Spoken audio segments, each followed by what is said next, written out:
Olá, professor, olá, professora. Professor Edivaldo aqui na área. Vamos conversar um pouquinho aí sobre esse grande concurso que você já está estudando para fazer essa prova aí e conseguir essa vaga aí tão almejada.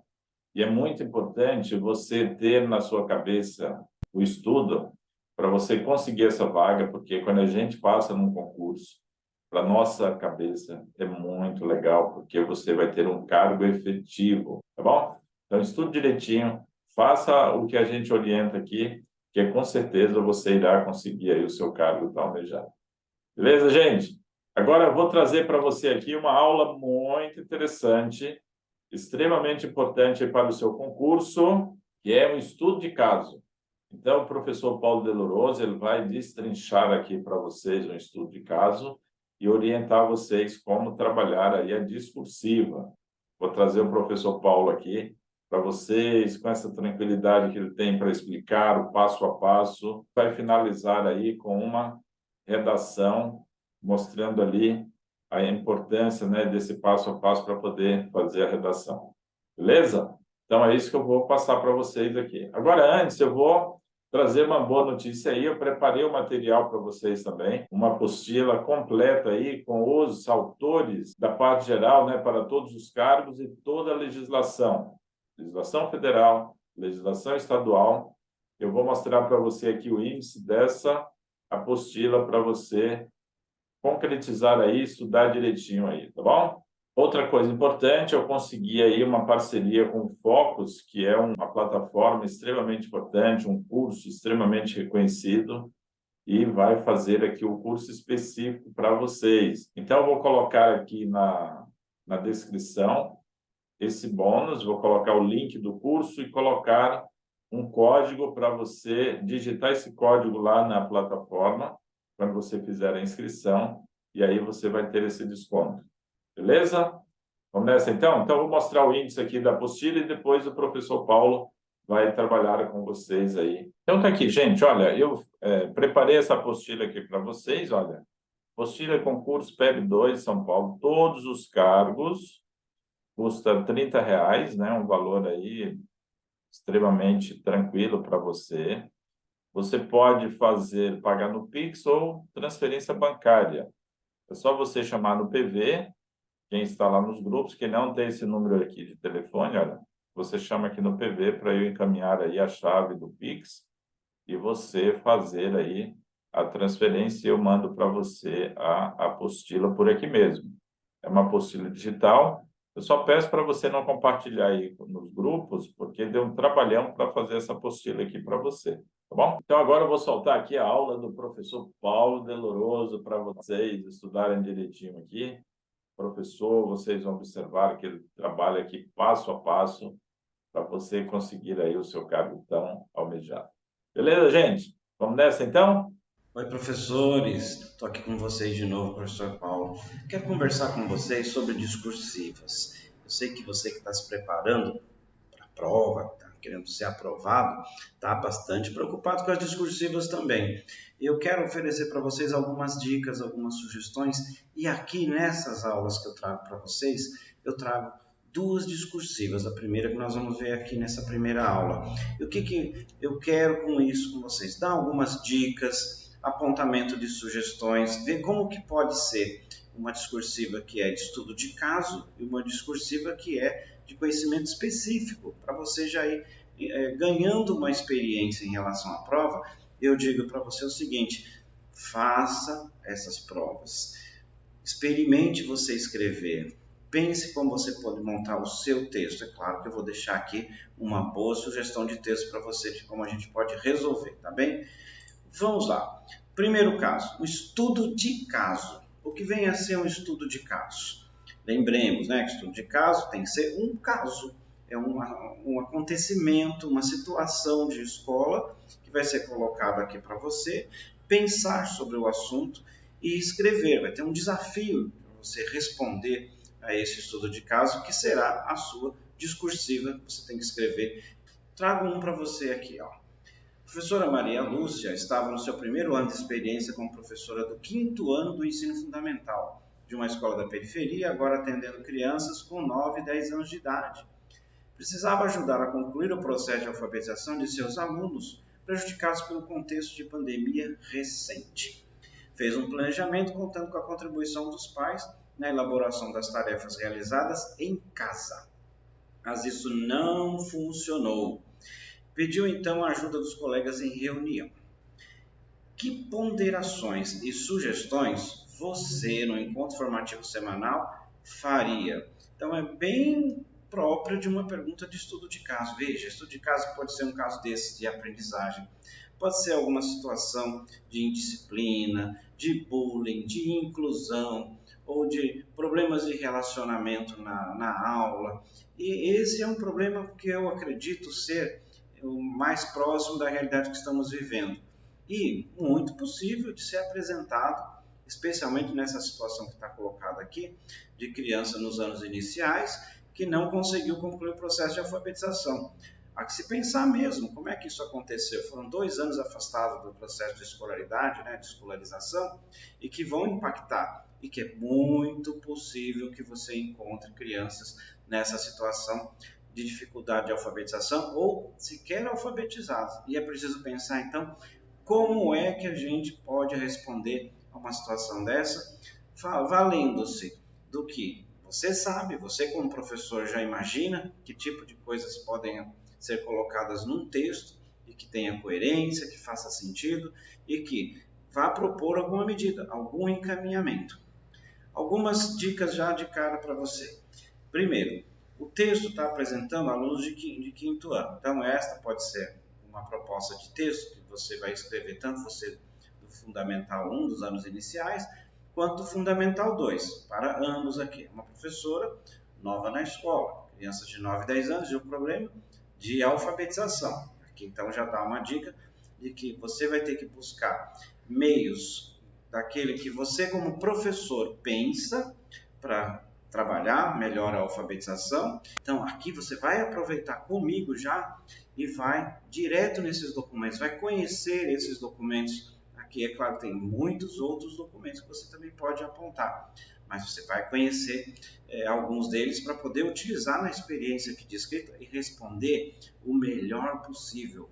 Outra coisa importante, qual é a pergunta, Sempre tenha atenção para a pergunta. A pergunta está aqui, ó. Que ponderações, professor, olha bem aqui, ó. Que ponderações e sugestões você faria? Então, primeiro tem que ter na sua resposta ponderações. Ponderações. Pense o que são ponderações. Ponderações são as suas considerações. São aqui as coisas que você já pensa sobre este assunto.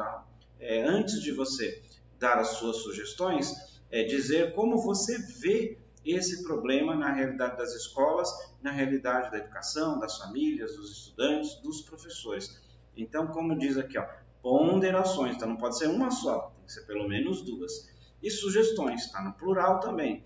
Então, é preciso que para essa situação existam sugestões, mas uma delas é preciso que você tenha em mente de fato para as questões de aprendizagem e fica já a minha dica aqui para você.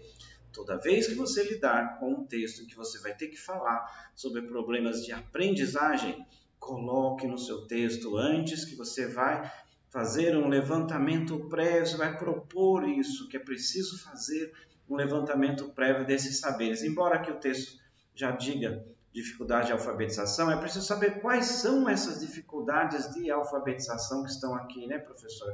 É preciso saber disso, é preciso fazer um levantamento disso. Mas, como eu disse, eu trago para vocês algumas indicações que já estão lá no edital para você estudar e que você está estudando, eu tenho certeza. Então, faça valer o que você está aprendendo do edital para usar numa resposta como essa de estudo de caso. Vamos a eles aqui, ó. O primeiro, a resolução, que é a número 3, que dispõe sobre os procedimentos de flexibilização curricular nas unidades escolares. O que diz lá nesse documento? Eu separei aí exatamente onde fala disso. fala que a unidade educacional deverá buscar formas de flexibilização na gestão pedagógica, na organização curricular, nos tempos e dos espaços, coerente com o seu projeto político-pedagógico. Então, flexibilidade é a palavra. De que modo? Criando turmas com estudantes de séries distintas, então você pode colocar os estudantes formando turmas que estão precisando desse processo de alfabetização, com níveis equivalentes de adiantamento na matéria, para ensino de línguas estrangeiras, artes, uso da tecnologia da informação, entre outros. Pode também utilizar espaços educacionais alternativos e acolhedores, não limitados ao espaço de sala de aula ou só da escola. Pode organizar turmas com atendimento alternativo. Também, alternância dos tempos escolares com diferentes formas de distribuição de aulas pela semana, semestre ou ano letivo. O que significa isso? Flexibilizar o tempo da escola, pode usar outros tempos, inclusive o fim de semana aí, né? E valer-se do trabalho interdisciplinar por área. Então, não é só a professora Maria Lúcia, tem outras áreas que podem ajudar. Então, de forma que essas áreas reforcem aquele trabalho de processo de alfabetização nos demais componentes curriculares. Outro documento que fala da aprendizagem híbrida, ou seja, trata do ensino, a educação, os desafios e as possibilidades, considerando a possibilidade do que, professor? O ensino híbrido é a mistura daquele que acontece na sala de aula com aquele que acontece fora da sala de aula. O ensino por propostas de educação à distância, que é usar os instrumentos, usar os equipamentos aí. No documento diz, práticas híbridas que possam ser entendidas como possibilidade de ampliação dos tempos e espaços, inclusive como aliada nas situações de necessidade de recomposição de aprendizagem. Investir na criação de um parque tecnológico, que são essas tecnologias com a internet que vão oferecer essa possibilidade, disponibilizar formação e serviço para os professores e para os gestores para saber usar esse ensino híbrido, reorganizar os tempos de planejamento dos professores, de modo a priorizar essas discussões, as reflexões de propostas exitosas, utilizando o ensino à distância, combinado com o ensino presencial. Garantir bom funcionamento dos recursos digitais, então essas tecnologias sendo levadas para casa para fazer as atividades. Atualizar o projeto político-pedagógico de forma que essas possibilidades estejam lá. Ver que recursos digitais tem na proposta pedagógica, o que pode ser criado, montado o currículo para oferecer. De modo geral, professor, utilizar a tecnologia nesse ensino híbrido, fazer o ensino híbrido junto com o presencial. É essa recomendação que você vai encontrar aí e que você pode pôr a sua resposta, evidentemente, do texto. Agora é hora, sabe do quê? De eu apresentar para você qual é a minha sugestão de texto. Como é que poderíamos construir um texto que dá aquela resposta, que tem as ponderações, lembra? Tem que ter as ponderações, tem que ter as sugestões. E utilize o edital a nosso favor.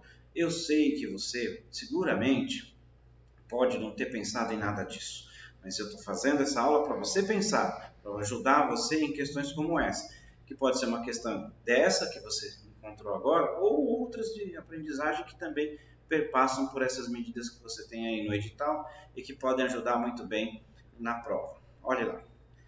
As dificuldades de aprendizagem por perdas no trabalho escolar durante os meses de pandemia são uma realidade e um desafio para todos os educadores. Então, faço uma abertura para tratar desse assunto aqui e já faço uma ponderação aí.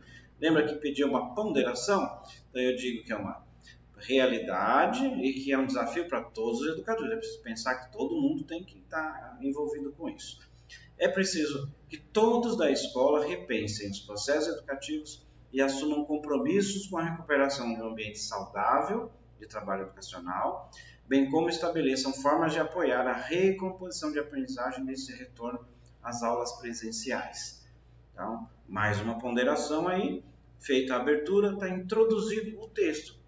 Lembrem bem que é preciso fazer isso, é preciso fazer a abertura do texto, um desenvolvimento, chegar a uma conclusão. Faça sempre um rascunho, que a gente vai errar, vai ter coisa que vai ter que tirar, vai ter que reformular. A gente às vezes erra na vírgula, erra na palavra, então faz o rascunho. Bom, abertura do texto. Como um integrante desse grupo, porque a pergunta lá, como é que eu, professor, e você, professor, faria? buscaria estar apoiado primeiramente em um bom diagnóstico das condições de aprendizagem dos nossos estudantes. Lembra que eu falei para vocês? Esse é um ponto-chave dessa pergunta aí, ó. Isso vale ponto. Para então, depois desse diagnóstico, encontrar as prioridades e a orientação de medidas nos projetos e planos para atendimento aos alunos com maiores dificuldades. Então, isso era preciso ser dito aí. E aí vamos na sequência da resposta, porque senão acabam as linhas, né? Agora vamos às sugestões. Nesse sentido, algumas possibilidades, além de contar com as famílias, que ainda precisamos continuar contando com as famílias, né? Podem ser adotadas, tais como, número 1, construir propostas interdisciplinares. Lembram que estava lá nas recomendações? 2, estabelecer atendimentos específicos dentro e fora do horário de aulas. Estava lá nas recomendações isso. 3, utilizar o trabalho híbrido, oferecendo alternativas por meio, por exemplo, das tecnologias digitais de comunicação, que estavam previstos lá. 4, articular o trabalho das aulas com o PAP, o Projeto de Apoio Pedagógico, dentro de recuperação de aprendizagem, que era uma indicação super relevante. E 5, outras possibilidades, né, gente? Porque não dá para colocar todas aqui, umas 10 aqui, mas outras podem surgir, construídas a partir das reflexões e necessidades da comunidade educativa. Ou seja, tem mais possibilidades além dessas aí que podemos trabalhar. E precisamos encerrar o texto. Uma coisa tem que ficar clara para nós educadores. 2 pontos. Esse é um desafio de toda a nossa sociedade e precisamos dos esforços de todos para superar. Então, vamos contar se deu o total de linhas, como é que ficou? 1, 2, 3, 4, 5, 6, 7, 8, 9, 10... 11, 12, 13, 14, 15, 16, 17 linhas. Eu sei que aqui está em letra de computador, né? No manuscrito pode dar umas 20 ou passar. Então vai ter que fazer uma revisão, enxugar, apertar, diminuir a letra, não pode fazer letra muito grandona. Enfim, gente, avalia, veja se você se sente atendido por um texto como esse, que responde àquela proposta de texto, né? E mais que isso, faça agora a checagem. Veja lá, pedia que você fizesse ponderações. O texto tem ponderações? Tem. Sugestões também. O texto tem sugestões? Tem. As sugestões estão dentro do arcabouço daquilo que está proposto no concurso? Estão. Então, são todos pontos importantes. E vamos lembrar como tem que ser um texto. O texto tem fluência? O texto tem coerência? Então, fluência, está claro, a sua organização permite ler, entender claramente as ideias estão bem articuladinhas aí, montadas, em começo, meio e fim, tem coerência nas coisas que são ditas aí. Então, tudo isso é o que importa na discursiva.